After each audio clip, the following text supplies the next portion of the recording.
சத்து மாவு ஒரு பங்கு அளவுக்கு நமக்கு சத்து மாவு எடுத்தோம் அப்படின்னா அரை பங்கு அளவுக்கு நமக்கு நாட்டு சக்கரை மிக்சியில் பொடி பண்ணி பவுடராக்கி உள்ளே போட்டுக்கலாம்.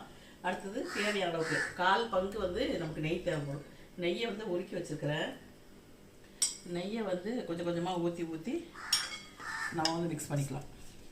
ரொம்ப ரொம்ப சத்தானது. சின்ன பிள்ளைங்கள்லாம் வந்துட்டு கஞ்சியாக குடிக்க மாட்டாங்க, கூழ் மாதிரி குடிக்கிறதுக்கு பிடிக்கல அப்படின்னா இந்த மாதிரி லட்டாக உருட்டி கொடுத்தோம் அப்படின்னா எல்லாருக்குமே ரொம்ப பிடிக்கும். நான் உருட்டிட்டு காட்டுறேன் பாருங்கள், ரொம்ப டேஸ்ட்டாக இருக்கும் இந்த லட்டு.